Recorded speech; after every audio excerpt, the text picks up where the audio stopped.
Donc bonjour à tous et à toutes, bienvenue à la cérémonie de clôture du cycle sur les défis du pluralisme. Nous sommes très heureuses de vous voir si nombreux et nombreuses aujourd'hui pour cette dernière de la série de 6 conférences.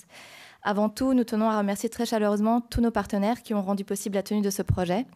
Donc, par ordre alphabétique, l'Association des étudiants et étudiantes des cycles supérieurs en sciences politiques de l'Université de Montréal, l'Association française de sciences politiques avec Nona Meyer, l'Association internationale de sciences politiques avec Guy Lachapelle et Sarah Veuilleux-Poulain, le Centre d'études et de recherche internationale Cerium et le Centre d'excellence sur l'Union européenne avec Frédéric Mérand, Michel Daniel, Lise Lebeau et Antoine Réroux, la chaire de recherche du Canada en études du pluralisme religieux avec Valérie Amirault, la chaire de recherche en citoyenneté et gouvernance avec Jane Jensen, le Centre de recherche interdisciplinaire sur la diversité et la démocratie, CRIDAC, avec Alain G. Gagnon, Olivier de Champlain et Michel Seymour, le Centennial Center for Political Science and Public Affairs at the American Political Science Association avec Elisabeth Super, le Centre de recherche sur les politiques et le développement social, CPDS, avec Pascal Dufour et Colette Nirakamana, le Centre étudiant Benoît Lacroix avec Sabrina Di Matteo, le Centre pour l'étude de la citoyenneté démocratique avec Ditlin Stolle et Frédéric Bastien,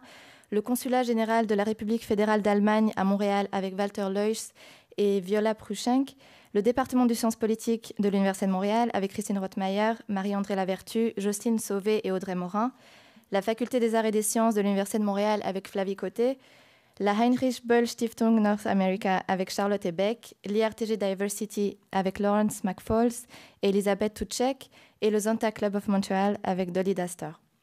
Également, nous remercions l'ensemble des intervenants et intervenantes et modérateurs, modératrices d'avoir accepté notre invitation. Merci de nous avoir fait confiance et d'avoir embarqué dans cette aventure avec nous. Nous sommes très reconnaissantes et honorées d'avoir échangé avec vous tous et toutes. Nous remercions aussi Caroline Vachon et Danielle Noiseux, coordinatrices du Carrefour des Arts et des Sciences, les techniciens Guillaume Puren, Stéphane Hamelin et Vincent Martin, ainsi que Mélanie Marron et Diane Rioux du Bureau des communications et des relations publiques de l'Université de Montréal. Un grand merci également à nos graphistes Sinisha Obradovic et Maria Yulich, à notre photographe Alexandre Blanchet, ainsi qu'à tous nos proches, amis et familles qui nous ont soutenus et guidés dès la création du projet et tout au long de son déroulement. À cet effet, on remercie particulièrement Ahmed Amila. Enfin, nous remercions l'ensemble des professeurs de l'Université du département de sciences politiques de l'Université de Montréal. Et pour finir, merci à vous tous d'être venus assister aux différentes discussions, d'avoir participé au débat et de nous avoir fait des retours toujours utiles et constructifs. On les a déjà remerciés, mais on tient, Daniela et moi-même, à souligner le soutien très précieux et inégalable de 3 personnes. Tout d'abord, Frédéric Mérand, qui a été notre première personne contact et conseil et qui a cru en notre projet dès le départ. On est heureuse donc de boucler la boucle avec vous. Le soutien également de 2 femmes qui ont été de très belles rencontres et auprès desquelles on a énormément appris. Elles ont été les piliers de ce projet et on ne saura jamais suffisamment les remercier. Donc Michel Daniel et Lise Lebeau, si vous êtes par là. Les défis du pluralisme, c'était donc un projet de conférence qui visait à comprendre les débats, les tensions et les divergences de conception entourant l'idéal de société poursuivi, mais également les réponses et les alternatives politiques pour pallier à ces défis. Tout au long du cycle, de nombreux événements de l'actualité nationale et internationale nous ont malheureusement rappelé que ces enjeux sont encore et plus que jamais présents dans nos sociétés démocratiques contemporaines et qu'ils doivent être continuellement questionnés. Dans cette perspective, la première moitié des séances visait à soulever ces défis. Nous avions ouvert le cycle en discutant les conceptions du multiculturalisme et de l'interculturalisme et en s'interrogeant sur les rapports entre majorité et minorité qu'ils impliquent. Par la suite, nous avions abordé les implications du pluralisme religieux et de la laïcité comme outil d'organisation politique, puis la question du genre et de l'intersectionnalité en soulignant les enjeux affectant les femmes racisées. La seconde moitié du cycle a ensuite été consacrée aux réponses politiques et aux outils mis en place pour répondre à ces défis. Ainsi, nous avions discuté des enjeux entourant l'intégration politique à travers les questions de citoyenneté et de reconnaissance, mais également du rôle et de la place de l'éducation civique dans nos sociétés plurielles.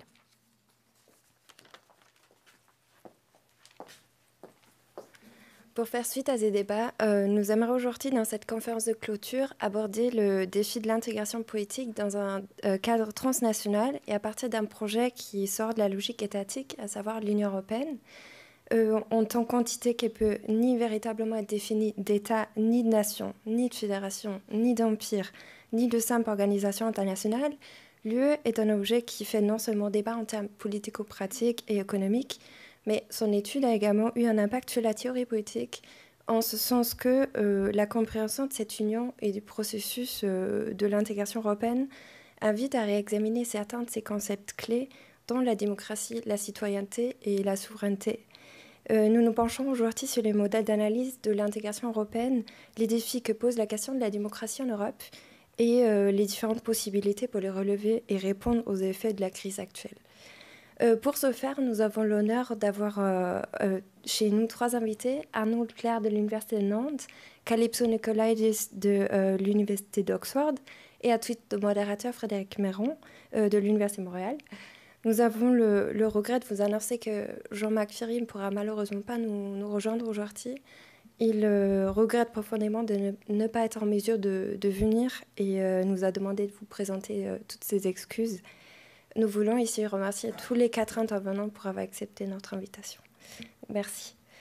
Dans les présentations qui suivent, Calypso Nicolaïdis nous présentera son concept de démocratie et montrera en quoi ce cadre analytique et normatif nous sert pour répondre à la crise et pour trouver comment réformer l'Union européenne. Ensuite, Arnould Clerc nous expliquera ce dont consiste l'Europe cosmopolitique en tant que modèle d'analyse de l'intégration européenne, ce qui fera notamment à partir de 3 principes, le télos, le nomos et l'éthos. Et avant d'entrer dans le vif du sujet, nous allons brièvement vous présenter Frédéric Méron, qui présidera cette conférence, où M. Méron est professeur agrégé de sciences politiques à l'Université de Montréal et directeur à la fois du Centre d'études de recherche internationale de l'Université de Montréal, du CERIAM, et du Centre d'excellence sur l'Union européenne. Avant de rejoindre l'Université de Montréal, il a travaillé comme conseiller politique au ministère des Affaires étrangères et du Commerce international du Canada. Il est également rédacteur adjoint de la revue Politique européenne. En tant que spécialiste en politique européenne et en sociologie des relations internationales, il s'intéresse notamment à la sécurité européenne, aux politiques de défense de l'UE, à la gouvernance mondiale, à la sécurité internationale et à la politique étrangère du Canada.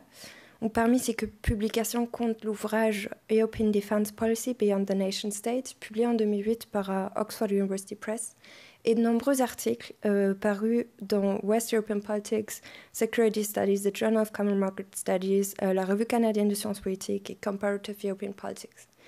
L'année dernière, il a publié avec Maya Yegen l'article Constructive Ambiguity Comparing the US Energy and Defense Policies, the West European Politics.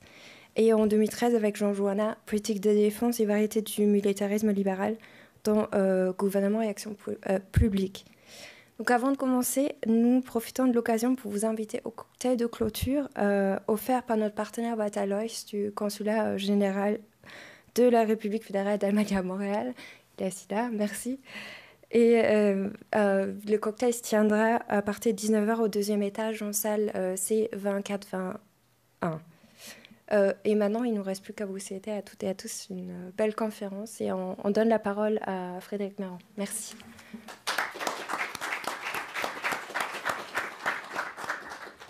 Merci beaucoup, Daniela. Merci, Saz. Je sais que ça fait beaucoup de remarques préliminaires avant d'entrer dans le vif du sujet qui vous intéresse tous, mais je ne peux pas résister à la tentation de souligner le rôle extraordinaire qu'ont joué Saz et Daniela au cours de l'année. Effectivement, quand elles sont venues me voir, je ne sais pas si je croyais au projet autant qu'elles l'ont cru, que je le croyais, mais il y avait quelque chose, effectivement, tout à fait séduisant dans l'idée que 2 étudiantes, une allemande, l'autre une suissesse, veuillent contribuer réellement au débat public de la société québécoise à partir d'un regard qui est comparé, qui était parfois extérieur mais parfois intérieur, avec différents intervenants québécois, canadiens, étrangers qu'elles ont réussi à inviter toute l'année, et des discussions de très, très haut niveau. Donc ça, je pense que c'est une chose qui mérite d'être soulignée. Au-delà de ça, un professionnalisme exceptionnel dans leur rapport, et je pense que nos 2 invités pourront le confirmer, mais avec vous, avec moi, vous avez entendu la liste très impressionnante des partenaires, c'est parce qu'elles sont tous allées les chercher par la peau des dents. Donc, Moi, quand j'organise un séminaire ou une conférence, je suis content si une dizaine de personnes se présentent. Pendant toute l'année, ça a été comme ça, une assistance très fournie, très intéressante. Et donc, tout le mérite vous revient. J'aimerais que nous, avant de poursuivre, les applaudissions tous très chaleureusement. Et je pense qu'on peut partir une petite entreprise et continuer l'année prochaine, même si je sais que ça a eu un impact en termes de temps assez difficile pour vous. Alors, aujourd'hui, nous recevons deux politologues qui ont la particularité d'avoir toujours mené dans leur réflexion non seulement un travail empirique, mais aussi une réflexion normative, une réflexion philosophique sur l'Union européenne. Je vais vous les présenter le plus brièvement possible. Et ensuite, chacune de ces personnes intervenant, chacun de nos intervenants parlera pour 30 minutes, pendant 30 minutes. Ensuite, on aura une période de questions. Notre première invitée, je la connais depuis longtemps, même si elle ne me connaissait pas pendant très longtemps, je crois, parce que son prestige et son rayonnement en études européennes est tout à fait considérable. Calypso Nicolaïdis, professeur de relations internationales à l'université de Oxford, qui a travaillé sur de nombreux sujets, notamment sur l'Union européenne, les sources de légitimité. Peu de politiques de l'Union européenne ont échappé, je pense, à son regard. Mais je voudrais mentionner surtout ses travaux dont elle parlera aujourd'hui sur la démoïcratie, donc sur l'importance d'intégrer les peuples dans notre compréhension de l'Union européenne. Peut-être deux ouvrages récents à souligner. Le premier, co-publié avec Justine Lacroix chez Oxford University Press, European Stories, Intellectual Debates on Europe in National Contexts. Et tout frais ou tout chaud, sorti Echoes of Empire, Memory, Identity and Colonial Legacies, qu'elle a co-dirigé avec Bernie Sebé et Gaby Mas chez IB Tauris. Nous profitons de sa présence pour faire un lancement un peu informel de cet ouvrage qui porte sur un sujet qui est encore très mal connu, je pense, dans l'histoire de l'intégration européenne. C'est le rôle qu'ont joué justement les empires coloniaux et qu'ils continuent peut-être à jouer dans la construction européenne. Donc je pense que c'est vraiment... C'est pas de ça dont tu vas parler aujourd'hui, mais c'est quand même... une bonne idée de se le procurer. Notre deuxième invité, Arnaud Leclerc, professeur de sciences politiques à l'Université de Nantes, directeur du laboratoire Droit et Changement social et responsable d'un master sciences politiques de l'Europe, qui a travaillé notamment avec Jean-Marc Ferry sur la philosophie de l'Europe et la théorie de la démocratie. Je mentionne ici encore deux publications récentes.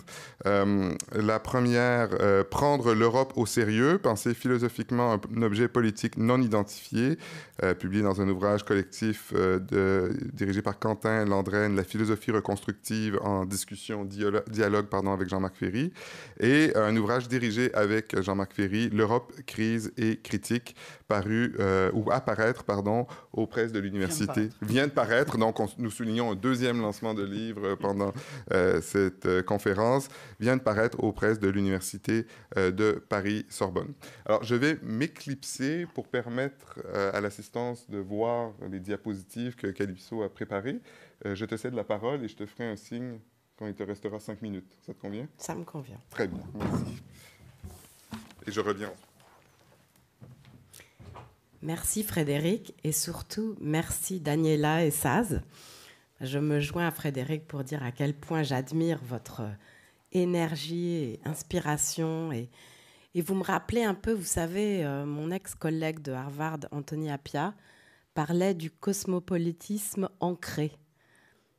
C'est-à-dire un peu les femmes comme vous qui êtes à la fois cosmopolite, d'inspiration intellectuellement, etc., mais en même temps ancré dans vos lieux d'origine, mais aussi dans vos lieux d'adoption. Et c'est comme ça, cette capacité de s'ancrer dans différents lieux qui nous rend vraiment cosmopolites de fond, quoi. Et donc, je suis ravie de faire votre connaissance après l'avoir faite virtuellement, de la faire physiquement et d'être ici à Montréal. J'adore le Canada. J'ai passé un certain temps, pas au Québec, à Toronto avec mon mari, parce que personne n'est parfait. Moi, je suis française mariée avec un Anglais d'origine grecque. Et je suis quand même d'origine grecque. Donc, tout ça est très compliqué. Et ça me fait très plaisir d'être ici et de pouvoir avoir cette conversation avec vous. Et donc, je comprends bien que vous avez depuis des mois discuté de cette question du pluralisme de façon multiforme. Et donc, moi, ici, eh bien, je vais vous parler, donc, comme Frédéric et Daniela l'ont dit, de ma lecture, de mon regard sur la question européenne. Et je m'excuse à l'avance, mes slides sont un joyeux mélange d'anglais et de français, mais bon, vous êtes habitués. Ma voix est très mauvaise parce que je suis un peu malade. Mais donc, on va réussir à faire marcher tout ça. Et je dirais qu'on va parler bien sûr de crise, mais avant même de parler de crise, disons que le point de départ pour l'Europe, c'est le même point de départ que pour le Canada, c'est le même point de départ que pour toutes nos pays multi-identitaires, c'est l'unité dans la diversité. Alors, qu'est-ce que c'est l'unité dans la diversité ? Ben, ça, c'était l'Europe en 1957, et puis ça, c'est l'Europe maintenant. Enfin, l'Europe, il y a quelques années. Voilà, c'est notre unité dans la diversité aujourd'hui. Et est-ce que c'est juste ça, l'unité dans la diversité ? Voilà, ben, on est plein, on est différents, on est de cultures différentes, voilà.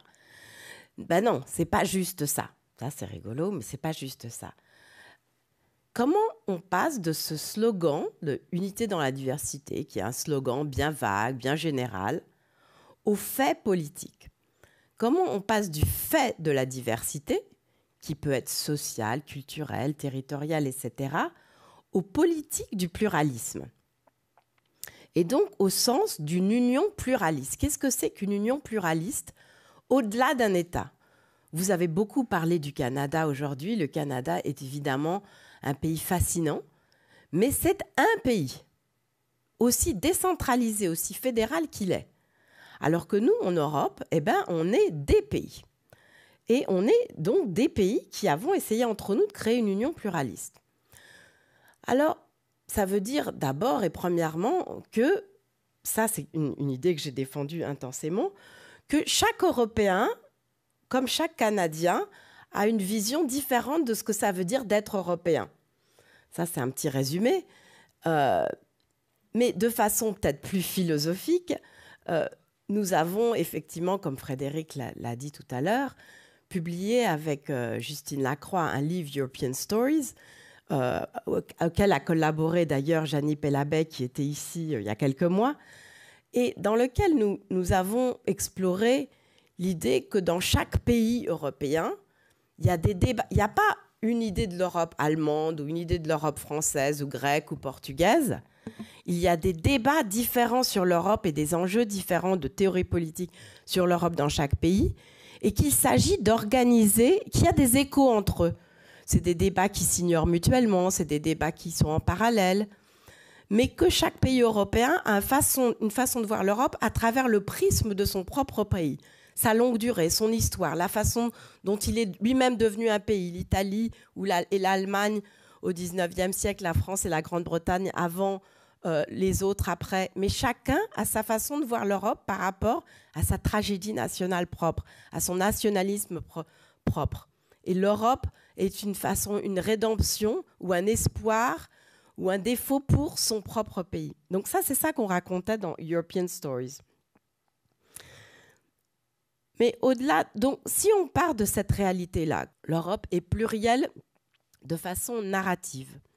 Il y a toutes sortes d'histoires d'Europe. Qu'est-ce que ça veut dire pour notre construction politique ?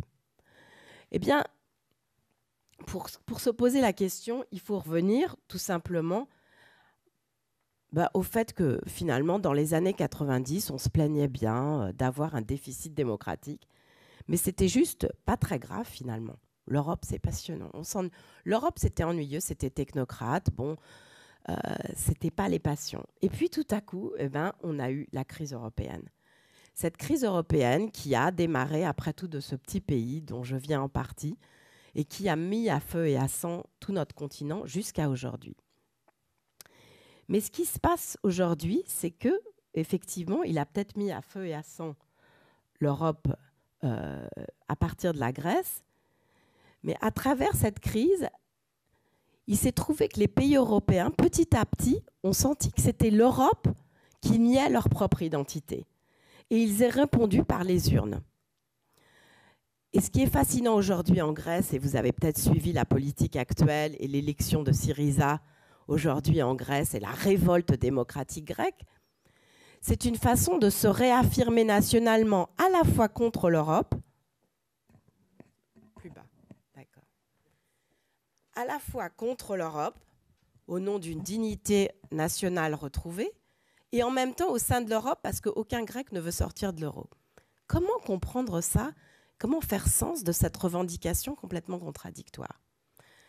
Comment faire sens du fait que l'Europe, au départ, c'était une façon d'affirmer la démocratie pour ses États membres. Effectivement, il faut être une démocratie pour faire partie de l'Europe. Et quand le Portugal, la Grèce et l'Italie et l'Espagne sont devenus démocratiques, ils ont fait partie de l'Europe. Donc l'Europe donnait de la démocratie. Et aujourd'hui, l'Europe, elle prend la démocratie. Elle réduit l'espace démocratique de ses pays membres. En tout cas, c'est comme ça qu'elle est perçue. C'est ça, ces contradictions dans lesquelles on est. L'Europe ne sait plus gérer son pluralisme démocratique, en quelque sorte. Et donc, moi, ce que je vous propose ici aujourd'hui, c'est une lecture, un cadre d'analyse de base à partir de mon cadre conceptuel. Donc, comment j'y suis arrivée là ? Je voudrais faire un petit retour en arrière. Au début des années 2000, comme vous vous souvenez peut-être, les Européens avaient décidé de s'écrire une constitution. Qu'est-ce que c'est une constitution ? Comme vous le savez si bien ici au Québec, une constitution, ce n'est pas seulement un truc technique qui dit qui fait quoi et tout ça, c'est une histoire que les peuples se racontent à eux-mêmes. Quel a été le problème de cette crise constitutionnelle qu'on a eue il y a 15 ans en Europe ? Moi, je l'ai résumé, et je faisais partie de ces débats parce que je travaillais à l'époque pour le ministre grec des Affaires européennes. Et je l'ai résumé en 3 pathologies européennes. D'abord et premièrement, l'obsession de l'un. Les Européens sont obsédés. Ils ont ce que j'appelle oneness envy. Quand ils regardent les États-Unis, ils écoutent Obama qui leur dit oui, one people. Et les Européens eurocrates, ils veulent être un pays, une constitution, une destinée, comme les Américains. Un État, un président, un gouvernement, une voix dans le monde, une histoire, un peuple. C'est une sorte d'obsession. Et c'est pour ça qu'on voulait une constitution. Ils veulent être un. On a l'impression que ce sera ça la promesse de puissance de l'Europe. Deuxième pathologie, c'est toujours cette tentation hégémonique. Ça, je l'ai senti de façon très intense quand il y avait la Constitution. La France et l'Allemagne en avaient marre de tous ces petits pays. Ils se sentaient comme Gulliver enchaîné. Ils disaient, on doit réaffirmer notre puissance. C'est trop égalitaire, cette Europe, telle qu'on l'a construite depuis 1957. Il y a toujours cette tentation hégémonique. Et ils voulaient le traduire dans une nouvelle constitution. Et moi, j'étais très schizo d'ailleurs, parce qu'en tant que gréco-française, je suis à la fois un grand pays, un petit pays, et j'essayais aussi de faire sens de ça. Et parce qu'en Europe, voilà, tous les pays membres sont égaux, mais il y en a qui sont un peu plus égaux que les autres. Vous connaissez bien ces histoires au Canada. Et puis, la troisième pathologie, c'est celle du messianisme. Il y a vraiment, depuis le début de l'histoire européenne, une histoire des élites qui se sentent avoir été donné une mission. Et la fin justifie les moyens quand on a une mission. Une mission qui est d'unir le continent. Même Monnet, avec toutes ses qualités, il voulait que les technocrates fassent le bien du peuple européen, malgré eux. Ils avaient une mission. Et jusqu'à aujourd'hui, si la démocratie rentre et ne contredit cette mission d'unifier le continent, ils disent tant pis pour la démocratie.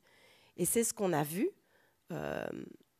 juste après les débats constitutionnels, quand il y a eu le fameux non français et néerlandais à la Constitution. Vous savez qui c'est, lui? C'est qui ce portrait-là que j'ai mis? C'est Brecht qui a dit, vous vous souvenez, si vous n'êtes pas content du peuple et de ce qu'a élu le peuple, vous n'avez qu'à réélire le peuple. Ben, c'est ce que font les élites européennes en permanence. Quand le peuple dit non, quand le peuple ne fait pas ce qu'il faut, n'élit pas le bon gouvernement, ben, on fait autre chose. On fait en sorte qu'on réélise le peuple. Et voilà, ça, c'est les pathologies européennes. Comment essayer de relire l'histoire européenne pour essayer de ressortir de l'essence de l'Europe, ce qui permet à l'Europe de dépasser ses propres pathologies. Parce qu'un projet politique ne se définit pas uniquement par ses pathologies. C'est à la fois ses pathologies et à la fois ses promesses. Et pour moi, la promesse inhérente à l'Europe, c'est qu'elle a, depuis le début, essayé de dépasser ce que j'appelle la tyrannie des dichotomies. Elle n'a pas forcément réussi, hein. C'est ça le message, mais elle a essayé de la dépasser. Et donc, il s'agit d'aller revoir, de revisiter l'histoire de l'Europe en partant du spectre traditionnel. Quand on vous parle de l'Europe, on dit toujours, ben vous savez, l'Europe, c'est entre un État fédéral et une association d'États souverains. C'est quelque part entre les deux, n'est-ce pas? Et moi, je dis non. C'est pas juste quelque part entre les deux. C'est pas juste quelque part entre un monde anarchique, d'alliances, d'empires, d'hégémonie, qu'on connaît bien avec Frédéric, c'est le monde des relations internationales, ni un monde d'unité où les États s'unissent, deviennent des États fédéraux. Non, l'Europe, elle est quelque part sur le Rubicon. Vous voyez, là, j'ai dessiné une rivière. Parce que qu'est-ce qui s'est passé après la guerre? Eh bien, après la guerre, il y a eu une tension entre ceux qui voulaient garder le système traditionnel des États et ceux qui voulaient, les fédéraux radicaux, ceux qui se sont réunis à La Haye et qui voulaient transcender le système des États fédéraux. Et ce qui s'est passé, eh bien, c'est qu'il s'est mis en route une logique transformative. Alors, ça s'appelait les fédéralistes modérés, mais c'était une logique qui voulait transformer les États européens pour mieux les sauver. C'était au nom de la sauvegarde des États européens qu'on s'est embarqué dans le projet d'intégration européenne.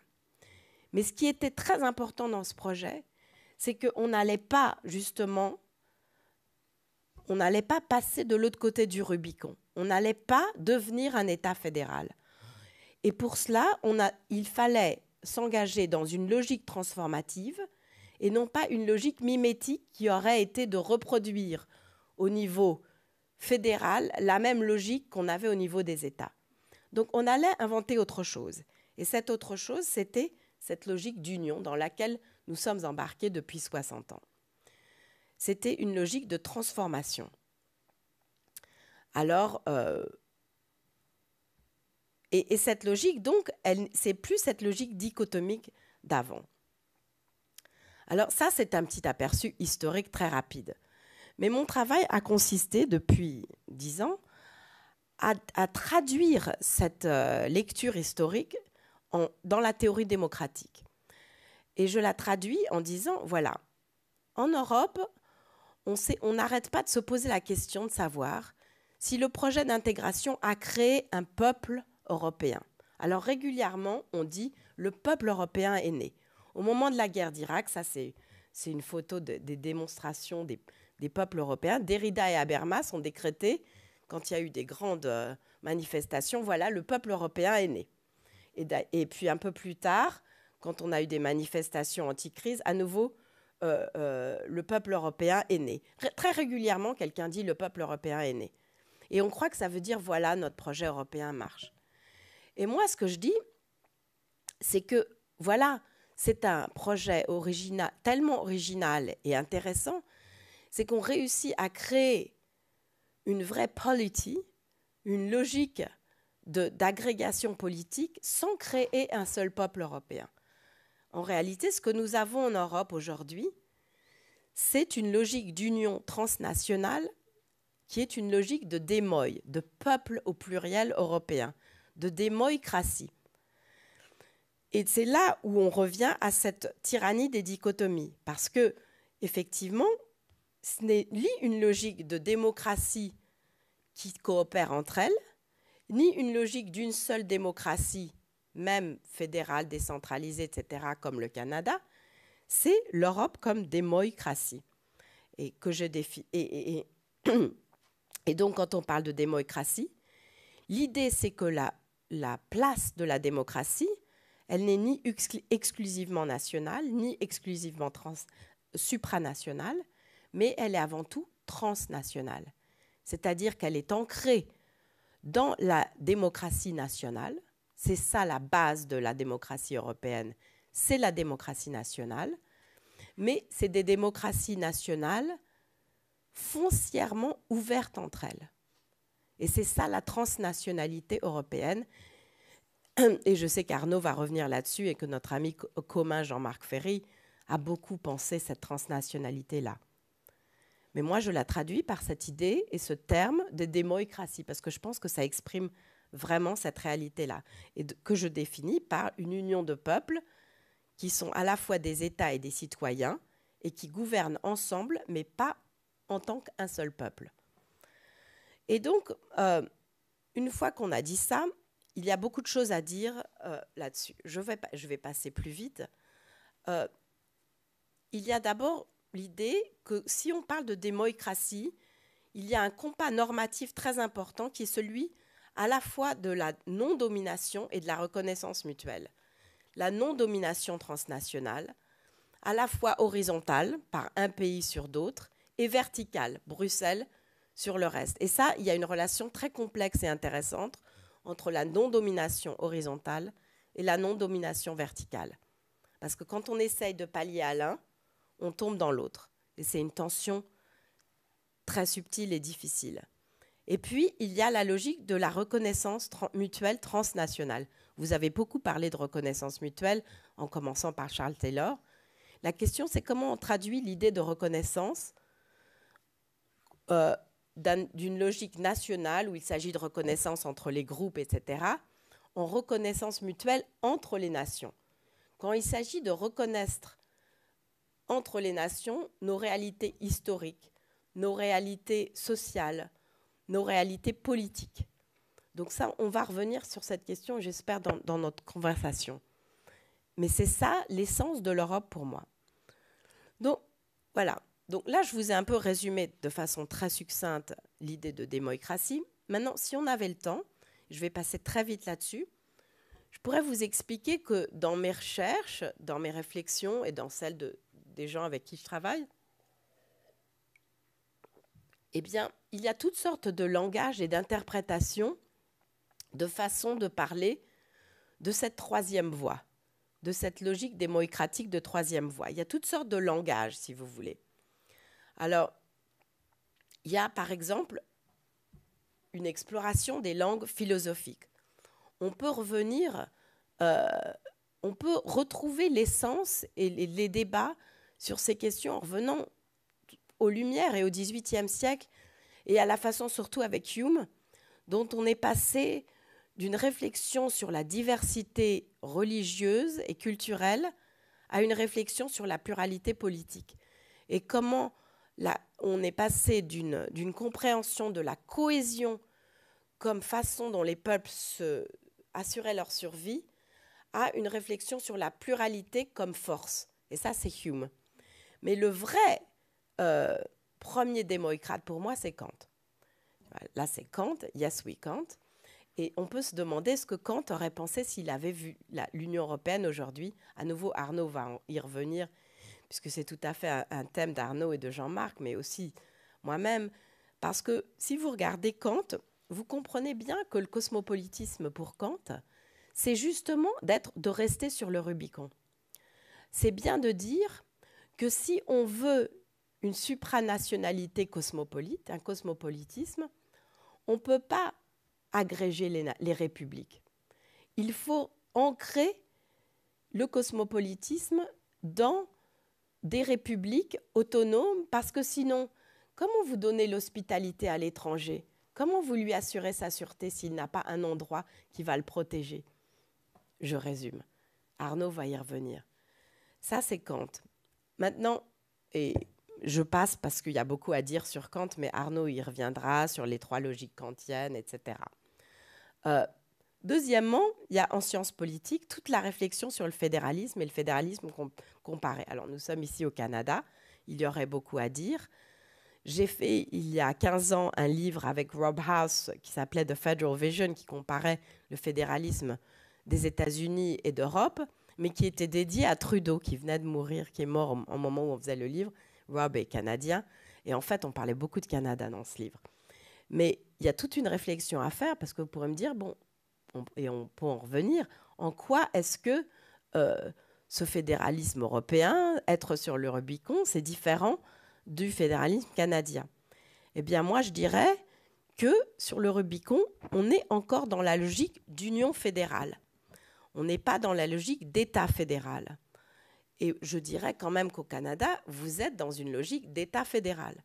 Pourtant, Dieu sait si les provinces ont leur autonomie, Dieu sait si, effectivement, vous pourrez dire, on est hyper décentralisé comme fédération.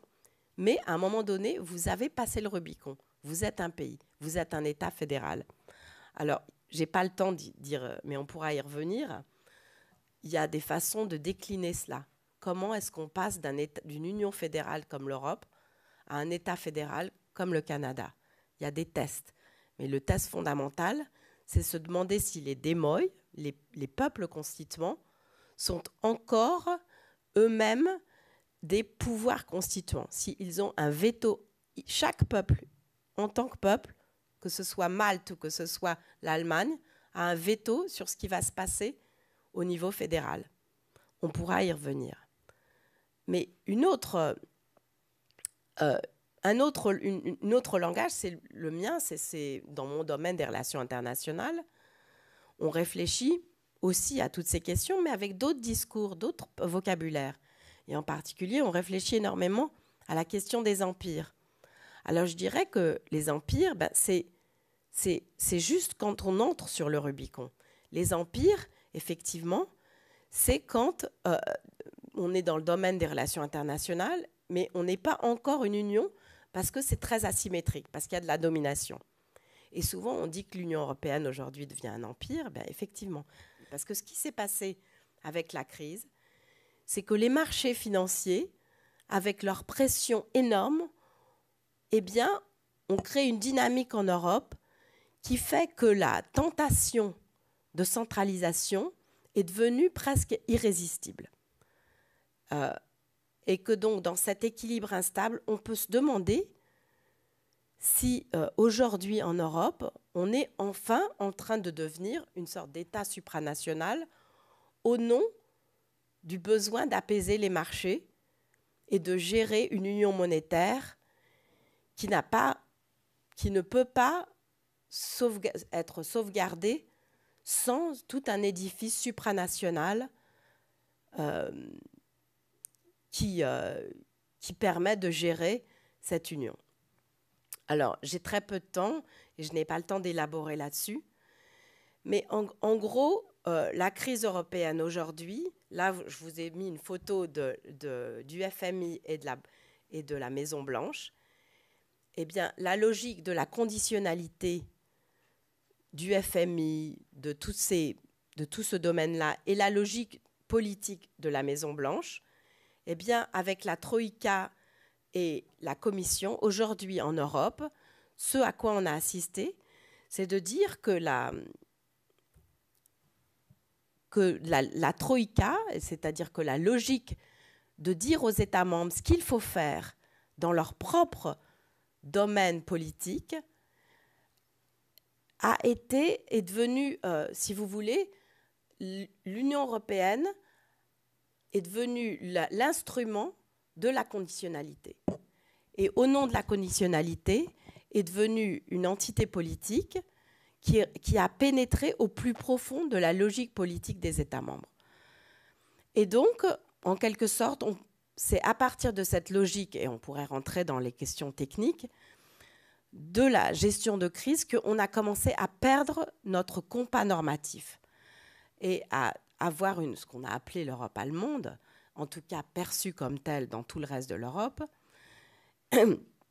Et tout ce qui s'est passé ces derniers temps, en particulier l'Allemagne et la Grèce, peut se résumer en quelque sorte dans une histoire de Lost in Translation. À nouveau, quelque chose qui vous est familier ici au Canada. Lost in Translation, ça c'est bien connu dans notre Parlement européen. Personne ne se comprend plus.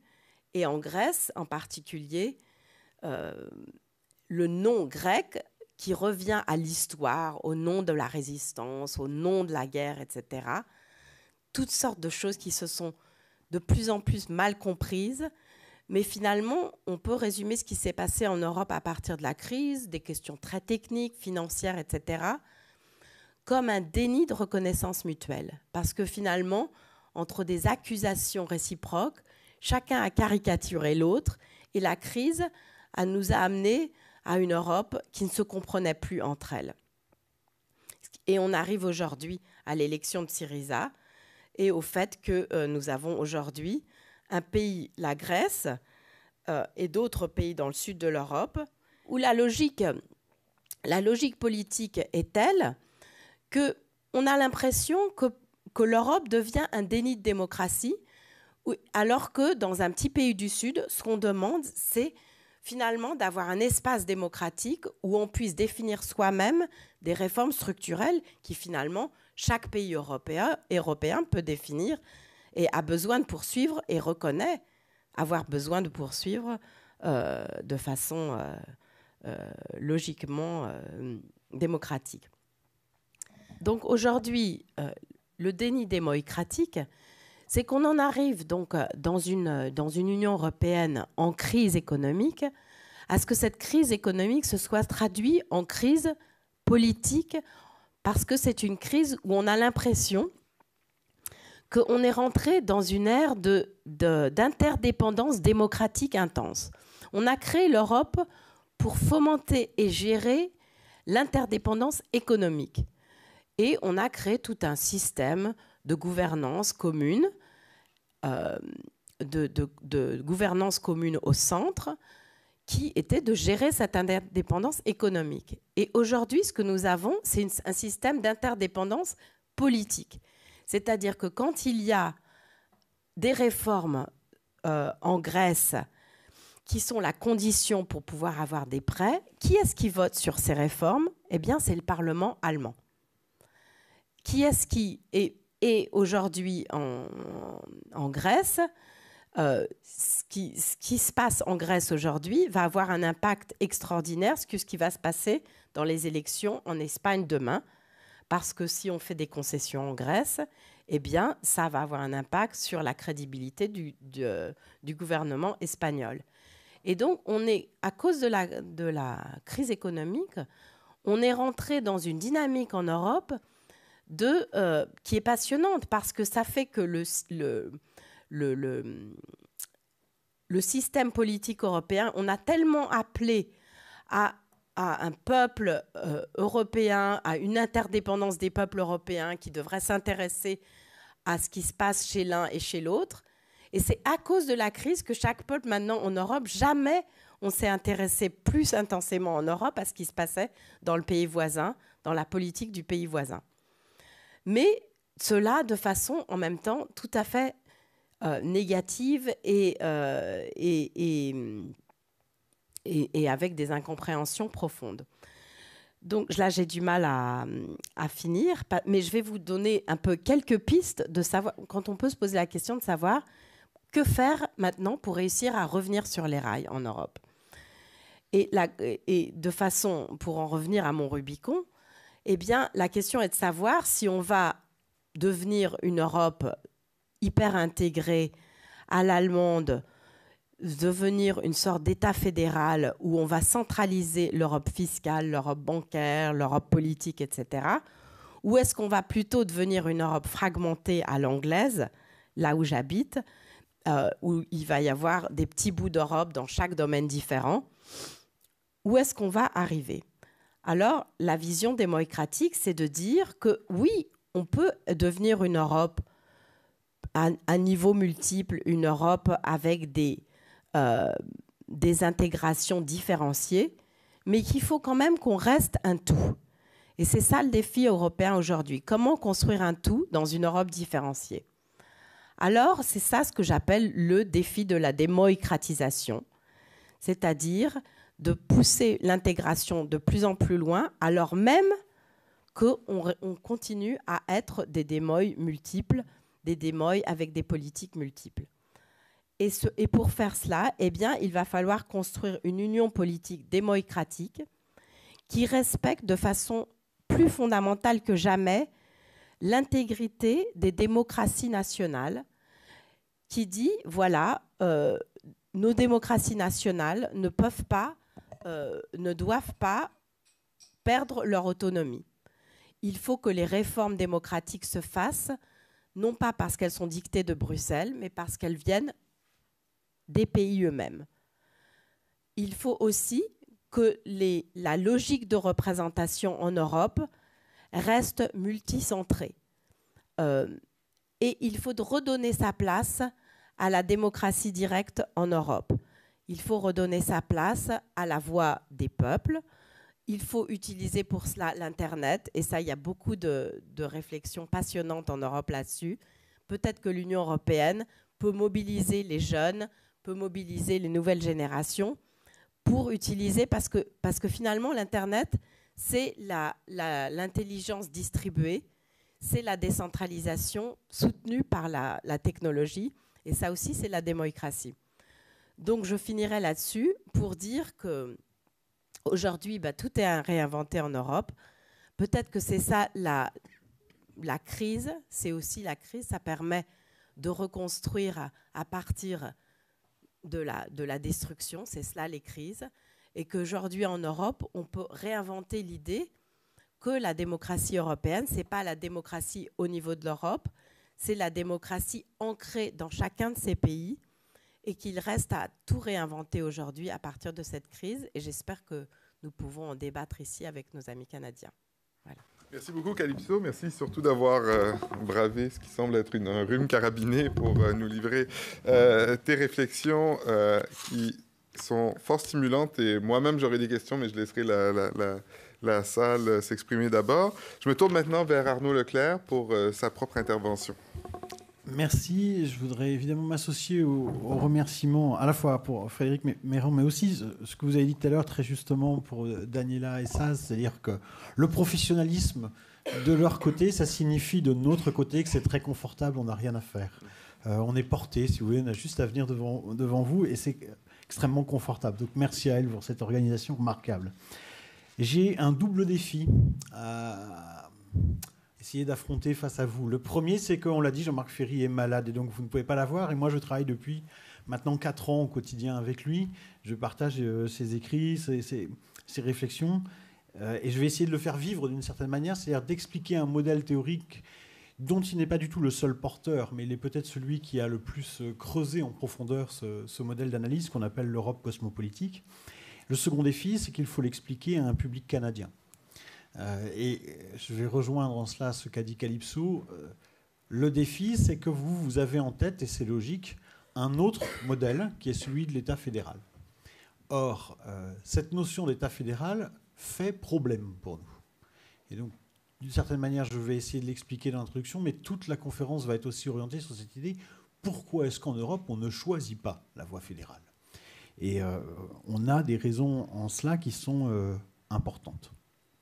Alors, bien sûr, le modèle fédéral comme l'Europe cosmopolitique sont des manières de construire une société politique dont le but est de gérer la diversité, même plus que la gérer, la protéger. La diversité aussi bien culturelle, linguistique, des différentes communautés qui la composent. Et les différentes devises, d'ailleurs Calypso y a fait allusion au début de sa conférence, qu'on trouve aussi bien du côté des États fédéraux, et pluribus unum côté américain, ou côté Allemagne, Einigkeit, Recht und Freiheit, donc université, droit et liberté. Côté belge, l'union fait la force. Tout ça, c'est extrêmement voisin de la devise de l'Union européenne, in varietate concordia, c'est-à-dire unie dans la diversité. Ça semble être le même projet. Alors pourquoi est-ce que finalement, nous, on contourne la voie fédérale? Je dirais que si on reste à la surface des choses, il y a 3 arguments qui apparaissent immédiatement. Le premier, c'est l'Europe a longtemps eu des fédéralistes. Depuis la moitié du 19e siècle, il y a de très nombreux auteurs qui ont soutenu l'idée que l'Europe devait se construire et qu'elle devait se faire sur la base d'un rêve qu'on appelait à l'époque, c'est la phrase de Victor Hugo à la moitié du 19e siècle, les États-Unis d'Europe. Et les fédéralistes, ils ont été porteurs de cette construction dans les années 20-30, quand on a réfléchi à l'Union. Les fédéralistes ont joué un rôle important. Dans les premières étapes de la construction, les fédéralistes ont joué également un rôle important. Mais aujourd'hui, les fédéralistes, cherchez-les. J'ai eu, il y a quelques semaines de ça, un débat avec l'ancien PDG de Renault. Et il se dit lui-même fédéraliste. Il a donc été interrogé lors de ce débat sur cette question-là. Et comme il vient de l'automobile, il a utilisé une métaphore de l'automobile que je crois très juste. Il a dit « Le problème du fédéralisme européen, ce n'est pas tant l'existence de freins que l'absence de moteur ».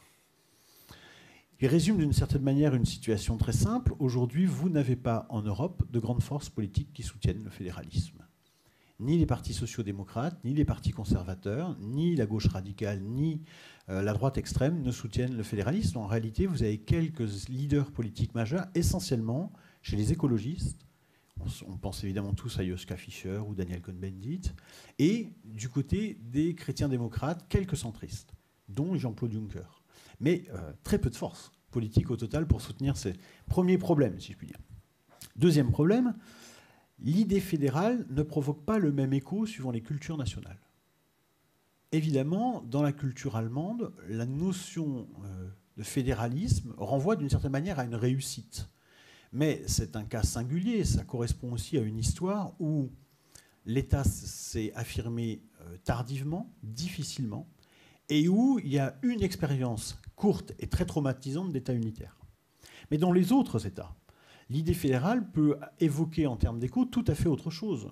En France, en Angleterre, qui sont des États beaucoup plus anciens et dont la logique était dès le démarrage beaucoup plus unitaire, le fédéralisme, ça incarne plutôt une peur de dépossession. Et dans des États comme l'Espagne ou comme l'Italie, qui sont des États fortement régionalisés, ça évoque au contraire autre chose, une menace même de dislocation au profit des régionalismes. Donc l'idée même n'a pas du tout le même sens dans les différents pays, et on pourrait dire, derrière le mot, il y a des imaginaires nationaux qui le retravaillent dans des sens différents. Ce qui en empêche d'en faire un point de consensus ou de convergence. Troisième chose, c'est une formule célèbre qui revient à l'ancien président de la Commission européenne, Jacques Delors, en 1985. Il disait « L'Europe est sans doute un objet politique non identifié ». Cette formule est restée très célèbre, elle est généralement en tête de tous les manuels consacrés à l'Europe. Qu'est-ce que ça veut dire, l'idée que c'est un objet politique non identifié? Précisément, ça rentre nulle part dans les cases que nous avons l'habitude d'utiliser. Ça n'est pas un État, ça n'est pas non plus une organisation internationale. Ça n'est pas une fédération. Ça n'est pas non plus une confédération. C'est rien de tout ça, et c'est un petit peu de tout ça en même temps. Généralement, on cite Delors pour expliquer à quel point l'Europe est quelque chose de singulier. On dit souvent, c'est la formule qu'on trouve dans tous les manuels, c'est sui generis. Bon, essayons de prendre la formule de Delors au pied de la lettre et allons beaucoup plus loin. C'est-à-dire, si on va plus loin, on doit aller jusqu'à cette idée très simple. Les catégories par lesquelles nous pensons habituellement la politique ne s'appliquent pas à cet objet. Et les catégories par lesquelles on les pense sont des choses aussi massives que l'État, la nation, la souveraineté. Ces catégories-là ne s'appliquent pas à l'objet européen. Et c'est d'une certaine manière tout le point de départ de l'Europe cosmopolitique. C'est de dire, bon, ces catégories ne s'appliquant pas, reconstruisons de nouvelles catégories. Mais évidemment, vous l'imaginez bien, c'est quelque chose qui n'est pas simple. Alors, je l'ai dit, le point de départ, c'est sans doute les travaux de Jean-Marc Ferry. En tout cas, il y a consacré 5 livres depuis 1992. Une centaine d'articles publiés dans les revues scientifiques, plusieurs ouvrages collectifs, dans le dernier qu'on a fait ensemble. Mais au-delà de cela, il y a aussi une série d'autres chercheurs qui, ne venant pas nécessairement du même parcours d'ailleurs, ont été intéressés par cette idée et ont creusé des aspects de ce modèle. Calypso Nicolaïdis à Oxford, vous venez de l'entendre, Francis Schoenval à Zurich, Graziano Lingua à Turin, J'en oublie, Janie Pellabaye, que vous avez vu à Sciences Po Paris, Justine Lacroix à l'ULB, etc. Il y a toute une série aujourd'hui de chercheurs en Europe qui, à partir de ces idées, essayent d'approfondir. Et ce qui est nouveau et qui est intéressant, c'est que depuis 4-5 ans, nous voyons arriver vers ce modèle des gens qui, au départ, sont de culture fédérale, sont des théoriciens du fédéralisme. J'en citerai 3. Il y a un grand juriste belge qui a été le défenseur du modèle de la fédération plurinationale. Il s'appelle Hugues Dumont. Hugues Dumont a entamé un très gros travail depuis 2-3 ans de dialogue avec le modèle cosmopolitique et il en a incorporé dans sa construction toute une partie, tout plein d'éléments dont je vais parler dans un instant. Deuxième chose, peut-être plus surprenante encore, Nicolas Levrat, qui est lui aussi un des théoriciens du fédéralisme, il dirige l'Institut d'études européennes de Genève, et lui aussi s'est beaucoup rapproché, il est souvent venu travailler avec nous à Nantes, il a beaucoup bossé sur cette question du cosmopolitisme, il en a incorporé beaucoup d'éléments. Et peut-être, la star, pour terminer, Jürgen Habermas. Jürgen Habermas a défendu pendant toutes les années 90 et les années 2000, sur la base d'un modèle cosmopolitique, l'idée d'un État fédéral européen. Et il a pris des positions très fermes au moment notamment du vote sur la Constitution européenne en faveur des États-Unis d'Europe. Or, dans son dernier ouvrage, qui est sorti en France l'année dernière, mais en Allemagne un peu plus tôt, Habermas a fait une complète inversion de position. Il dit très explicitement que l'Union européenne ne doit pas être comprise comme une république fédérale inachevée. Donc très explicitement, il abandonne le modèle fédéral et s'en remet aujourd'hui à l'idée qu'a développée ici Calypso, c'est-à-dire quelque chose qui est une union démocratique de type transnational, sur laquelle on va revenir. Alors quels sont les principes qui structurent cette vision-là ?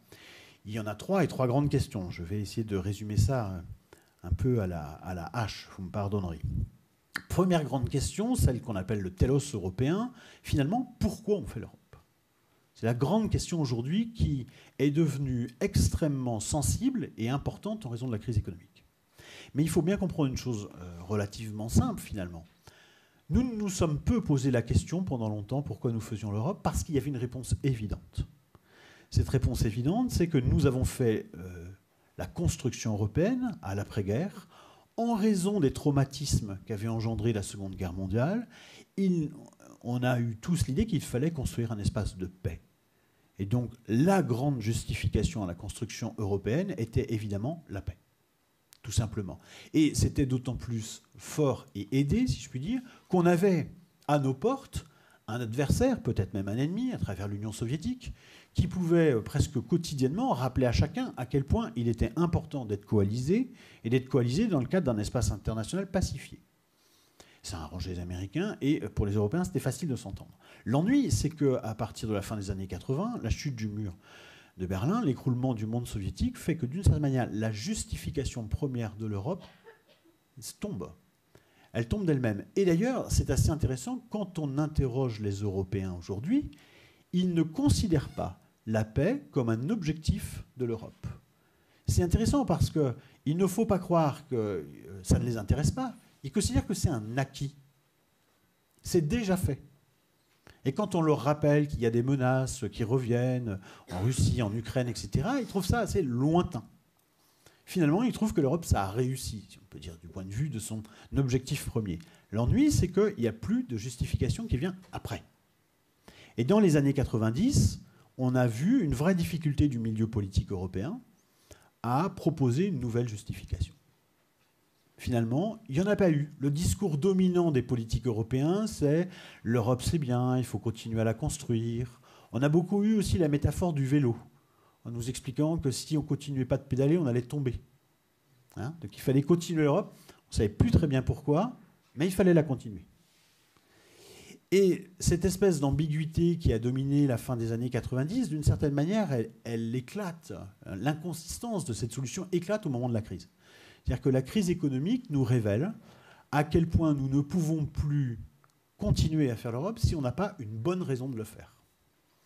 Or, et ça c'est un des vrais problèmes, la bonne raison n'est pas encore mise sur la table. Si je puis dire, le débat n'est pas suffisamment construit et alimenté de part et d'autre pour qu'on puisse vraiment en débattre sérieusement.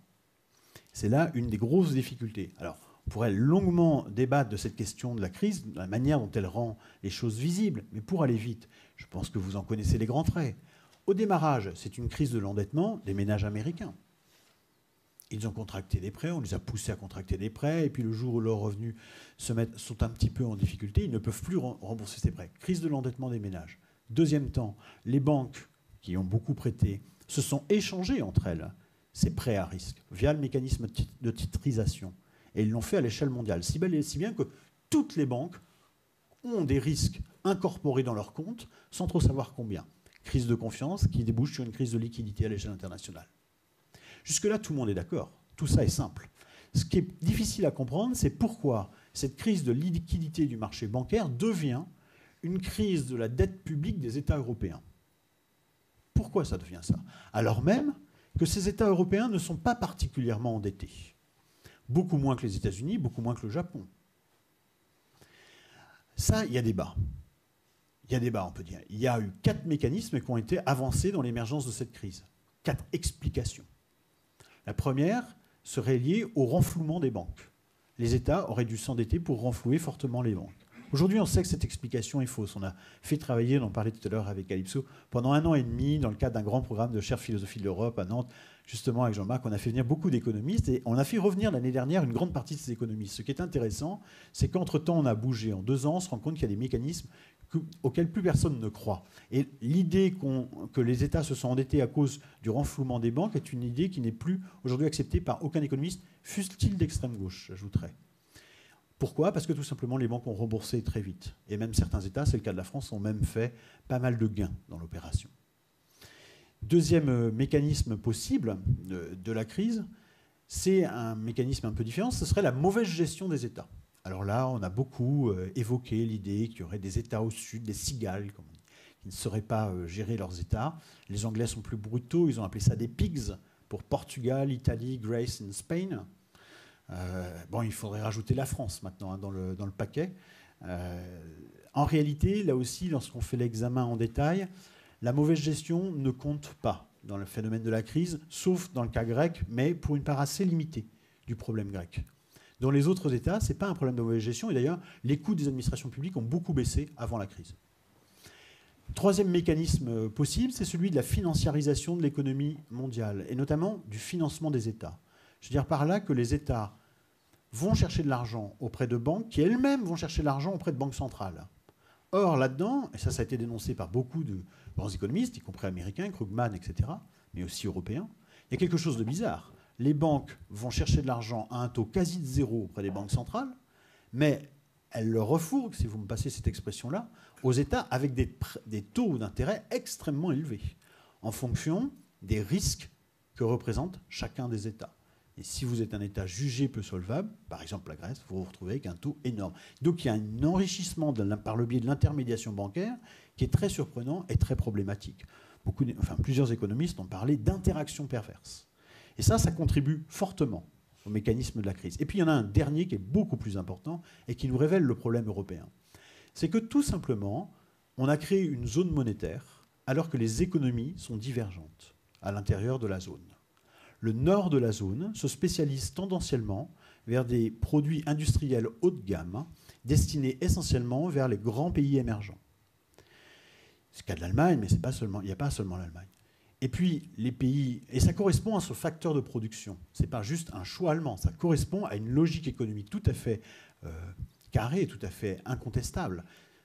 Le nord de la zone a une population beaucoup plus éduquée, a un niveau d'investissement très supérieur, un niveau de recherche très supérieur. Tendanciellement, vous trouvez à l'autre bout une industrie haut de gamme. Le sud de la zone a une population moins formée, un plus faible investissement, un niveau de recherche beaucoup plus faible. La conséquence, on se spécialise sur des économies de services peu exportables. Tourisme et choses dans le genre. D'un point de vue économique, c'est juste, traditionnellement, j'allais dire, on fait la loi de la comparative, hein, c'est-à-dire on va là où on est le plus fort. Et là où on est le plus fort, c'est dans des trajectoires très divergentes les uns et les autres. Et donc on a un problème, puisqu'on a une monnaie commune et qu'on n'a plus d'outils pour pouvoir faire l'ajustement. Qu'est-ce qu'on peut faire face à ça ? Vous voyez bien le problème européen, c'est on ne peut faire tourner une zone comme ça qu'il y a 3 solutions logiques. Soit on fait 2 zones monétaires, et ça a été proposé par certains économistes. Une pour le nord, ce sera la zone marque, et une pour le sud. Mais ça veut dire qu'on tourne le dos à toute solidarité entre les Européens. En plus, je ne vous parle pas des coûts politiques que ça voudrait dire. Ce serait une désintégration de l'Europe. Mais c'est une possibilité logique. Deuxième possibilité, vous imposez au Sud, on reste tous dans la même zone, mais vous imposez au Sud une cure d'austérité absolument drastique pour qu'elle se mette à niveau, avec des effets sociaux dévastateurs. C'est ce qu'on voit en Grèce depuis plusieurs années. Troisième possibilité, vous mettez alors en place des mécanismes de transfert à l'intérieur de la zone. Si vous voulez maintenir la zone, il faut qu'il y ait une solidarité entre les éléments de la zone. Et dans ce cas-là, et là, vous voyez, vous êtes au cœur de la question européenne. C'est-à-dire, si Europe, il doit y avoir, c'est un mécanisme de coopération entre nous, de co-responsabilité. Nous sommes co-responsables de l'ensemble de cette économie, et donc nous devons créer des mécanismes solidaires transversaux. Je dois dire, je sors un peu de mon texte, mais je vais l'illustrer d'une manière un peu brutale. Je m'en excuse. Lorsqu'on est allé en Allemagne raconter ça il y a 2 ans et demi, avec des responsables de la CDU et du SPD, ils nous ont ri au nez. Je redis qu'aujourd'hui, ils ont fait des pas très importants. Mais à quel prix? Et à quelle vitesse? Parce que mettre en place une zone de co-responsabilité avec des mécanismes de transfert, ça voulait dire, du point de vue qu'on défend ici, c'est-à-dire, on ne vous demande pas d'aller sauver la Grèce, on vous demande de faire une relance en Allemagne, pour vous-même. L'interdépendance des économies ensuite fera le reste. Mais les pays qui sont en situation excédentaire doivent se relancer. D'accord ? Vraiment, on nous a dit au départ, vous êtes des vieux socialistes français jacobins, textuellement. C'est cette phrase-là qui nous est revenue, qui nous a marqué. Je précise que dans l'équipe où j'étais, il y avait le Premier ministre français dedans, qui a assez mal vécu aussi cette phrase-là.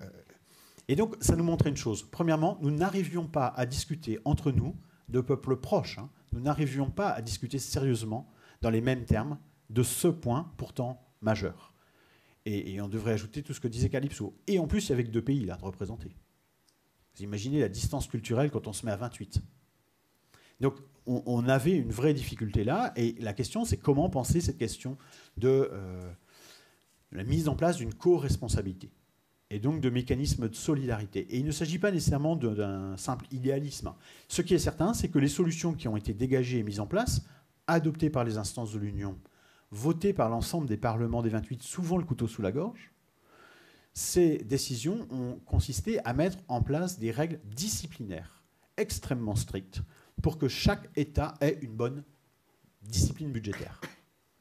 Donc ça s'appelle le TSCG, le six-pack, des noms un peu barbares, mais il s'agit d'un ensemble de règles qui interdit aux États de faire des déficits. Or, ça a un effet, pour le dire vite, en termes économiques procycliques. Si vous êtes dans la crise, vu que vous avez ces règles-là, vous ne pourrez jamais faire de relance, donc votre crise s'aggravera perpétuellement. Alors que ce qu'on sait depuis les années 30, c'est que quand on est en situation de crise, il faut absolument que la puissance publique joue un rôle contracyclique. C'est, entre guillemets, une évidence que nous avons perdue de vue. Ça s'améliore, ça avance. L'Allemagne a fixé un premier revenu minimum. Elle a accepté de faire un début de plan de relance. Donc il y a des efforts, ça bouge aussi du côté hollandais. Donc, mais ça va très lentement face à une crise qui, elle, est beaucoup plus importante. Finalement, mettre en place un télos européen, c'est comprendre que notre enjeu, c'est aujourd'hui la constitution d'une zone qui est dans la mondialisation. Le défi que nous avons affronté, c'est la mondialisation. Ça implique une intégration économique, mais cette intégration économique ne peut exister que si elle est contrebalancée par une intégration politique. Mais cette intégration politique ne signifie pas créer un super-État européen, même avec des élections.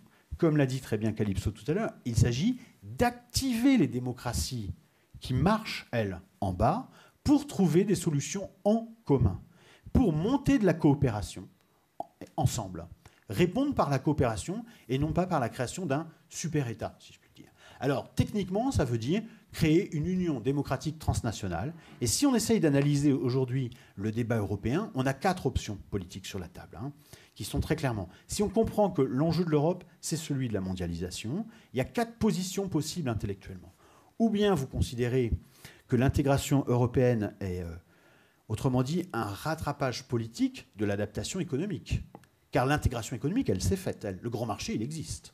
Donc, soit vous considérez que c'est une bonne chose, dans ce cas-là, mais vous voyez la mondialisation d'un mauvais œil, et dans ce cas-là, vous épousez une position souverainiste. Soit au contraire, vous considérez que la mondialisation est une bonne chose, et dans ce cas-là, vous allez adhérer au projet d'une position de grand marché commun, qui est la position anglaise et que beaucoup d'économistes néolibéraux. Deuxième possibilité, vous considérez que l'intégration européenne doit avoir pour mission une reconquête politique, et pas seulement l'aspect économique. Et dans ce cas-là, vous avez là aussi deux options. Ou vous considérez que la mondialisation est une menace, et dans ce cas-là, vous développez le thème d'une Europe forteresse. Certes, une Europe politique, mais forteresse, qui doit se protéger de toutes parts. Et aujourd'hui, beaucoup de partis sont sur cette option théorique. Soit, et c'est la dernière, celle qu'on défend, c'est-à-dire de développer cette idée que la mondialisation est une bonne chose. Il faut trier à l'intérieur, mais c'est une bonne chose. En revanche, il faut en faire un rattrapage politique, c'est-à-dire construire un mécanisme politique qui permet quelque part de le domestiquer. Et c'est la raison, et ça passe par la création de coopérations entre nous, qui sont essentiellement démocratiques et qui n'impliquent pas un pouvoir vertical. Autrement dit, l'intégration doit être horizontale et non pas verticale par la construction d'une structure politique qui implique des règles avec une soumission juridique. Il s'agit de faire de la politique ensemble, pas de se soumettre à des règles juridiques qui obéiraient à je ne sais quel diktat. Pour que ce système-là marche, il y a toute une série d'éléments à développer que je n'aurai pas le temps ici de présenter devant vous. Mais la racine intellectuelle, aussi bizarre que ça puisse paraître, la racine de ce modèle est chez Kant. Elle est dans le projet de paix perpétuelle. En réalité, on ne fait que développer ce que Kant avait développé au moment du projet de paix perpétuelle. Je vous rappelle qu'il disait, à l'époque, ce que Calypso appelait tout à l'heure le Rubicon, d'une certaine manière. Il disait, si faire coopérer des États dans un but pacifique conduit à la création de ce qu'il appelait une monarchie universelle, autrement dit, un super-État de type cosmopolitique. Eh bien, ajoutait-il, ce super-État de type cosmopolitique serait nécessairement despotique. Si nous voulons faire exister une solution de coopération entre des États, il faut respecter une structure à 3 niveaux, ajoutait-il. Premièrement, les citoyens, vous et moi, sommes membres d'une nation, d'un État, et il y a un droit interne qui se développe à ce niveau. Deuxièmement, cet État est lui-même partie prenante d'une union, et à ce titre, il y a un droit international qui se met en place, qui est le droit des États dans l'union. Mais troisièmement, nous sommes aussi tous citoyens de cette union directement, et là, il existe un droit de type cosmopolitique ou transnational, dont par exemple la libre circulation dans l'espace européen est un exemple, puisque je peux faire condamner la France si elle entrave ma possibilité à la libre circulation, bien que je sois français. D'accord ? Et donc je peux le faire jouer quelque part des règles contre mon propre État. Cette solution-là est une solution de structure extrêmement importante qui est l'ensemble. Je termine pour essayer de rester dans les temps sur le troisième temps. Ça, c'était le nomos, c'est-à-dire comment ça se structure, un schéma comme ça. Comment ça se fait vivre ? C'est-à-dire quel type d'éthos, on dit, quel type de représentation mentale et de vie collective on est capable d'impulser pour pouvoir faire tourner un schéma comme ça. Je crois qu'il faut comprendre que l'Union européenne est quelque chose d'un peu singulier. D'abord, elle a une riche histoire. Et dans cette histoire, elle a capitalisé des principes qui ont mis du temps à s'élaborer et qui lui forgent une sorte de civilisation un peu singulière. Une civilisation de l'argumentation, qui passe par le principe de civilité, le principe de la légalité. Tous les États qui composent l'Union européenne sont des États de droit démocratique. J'ajoute, ce sont toutes des économies de marché à vocation sociale. Économie sociale de marché, comme on disait en Allemagne avant. Et ça, c'est aussi quelque chose d'important. Principe de civilité, principe de légalité, principe de publicité qu'on a à l'arrière-plan. Pour faire vivre cette construction européenne, il nous faut quelque chose de plus, ce qu'on pourrait appeler l'identité européenne. Et la caractéristique de cette identité européenne, c'est qu'elle ne doit pas chercher dans son passé des valeurs sur lesquelles elle doit s'asseoir. Ce qui fait le passé de l'Europe, ce qui fait son moteur depuis toujours, c'est au contraire le fait qu'elle va constamment chercher à l'extérieur d'autres idées, d'autres ressources pour avancer elle-même. L'Europe, si je puis le dire brutalement, elle n'est ni grecque, ni romaine, ni chrétienne, ni quoi que tout ça. Quand elle se proclame romaine, rappelez-vous que les Romains se jugent indignes et ils vont chercher quelque chose d'extérieur à la culture grecque. Le christianisme va chercher le judaïsme et ainsi de suite. On est une société qui fonctionne sur On va siphonner la culture des autres, si vous voulez, pour en fabriquer quelque chose de nouveau. Et ça veut dire que le cœur de l'identité européenne, c'est un principe de décentrement. Pour que ça marche, il faut que nous apprenions dans nos sociétés nationales à faire preuve de décentrement. Et pour ça, il faut des outils. Et nous ne nous en sommes pas dotés. Je vais prendre 2 exemples très simples pour que vous compreniez. Il y a des grands enjeux, des grands débats en Europe, mais si vous allumez votre télévision, pire si vous l'allumez et qu'elle est française, vous n'aurez d'informations que sur ce qui se passe en France. Ce qui se passe en Allemagne, en Italie ou au Portugal, on n'en débat jamais. Et donc on a un problème pour se décentrer, puisque nous n'avons tout simplement pas d'éléments de référents culturels pour dire « Ah mais vous savez que là ils font ça, ils ont tel problème et ils l'abordent de telle manière ». Nous ne le faisons pas. Et nous ne nous sommes pas structurés en Europe pour que ce qui se passe chez nos voisins fasse l'objet de discussions chez nous. Et dernière chose, ça concerne notre univers de la recherche, pour que ça marche, il faut aussi qu'il y ait des éléments culturels communs. Alors, un exemple bête parmi d'autres, hein, mais savez-vous qu'en France, il n'existe pas toute l'œuvre de Max Weber ? On n'a qu'un petit bout de traduit. Je prends que cet exemple-là, hein, je pourrais en prendre des dizaines d'autres. Hein, et je pourrais faire la réciproque, montrer en Allemagne comment des œuvres majeures de la culture européenne ne sont que partiellement présentes. Et j'ai fait le test avec quelques amis italiens il y a quelques mois, etc. Nous ne nous sommes pas dotés des outils pour pouvoir dialoguer entre nous et ensuite en faire des éléments d'actualité. On n'est pas d'accord sur des choses, nous sommes en complet désaccord actuellement dans le coup franco-allemand, bien parlons-en.